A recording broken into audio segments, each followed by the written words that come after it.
Lagay ng ekonomiya, kalakalan, negosyo at iba pa. Atin ang alamin dito sa Ang Pilipinas Ngayon. Magandang araw. Narito na po ang balitang negosyo at kalakalan.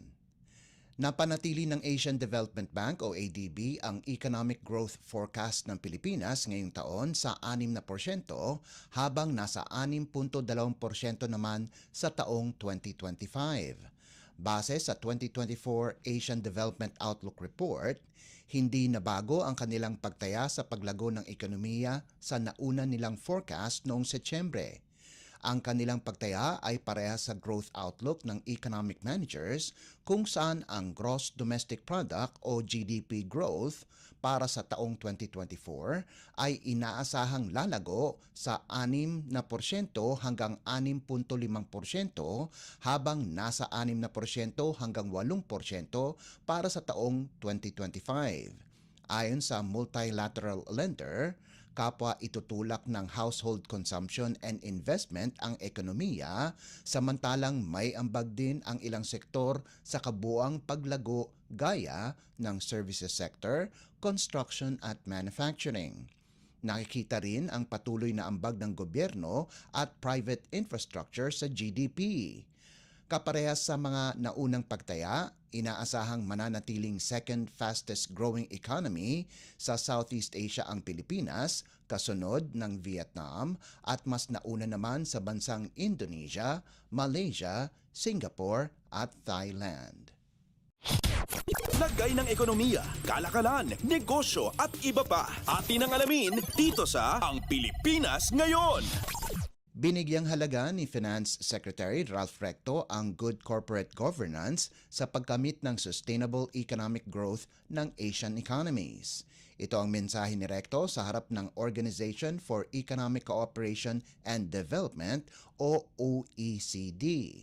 Ayon kay Recto, ang matibay na corporate governance ang siyang pundasyon ng investment climate at capital market.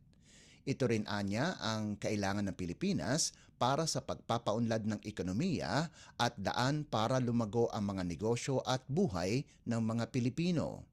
Mahalaga din ayon sa kalihim na sabayan ng mabuting pamamahala ang pagpapaunlad ng teknolohiya upang makasabay sa global economic demands. Lagay ng ekonomiya, kalakalan, negosyo at iba pa. Atin ang alamin dito sa Ang Pilipinas Ngayon. Pinakilos na ni Bureau of Internal Revenue o BIR Commissioner Romeo Lumagi Jr. ang lahat ng mga opisyal ng ahensya para makiisa sa kampanya kontra sa paggamit ng mga peking Person with Disability o PWD Identification Cards o ID.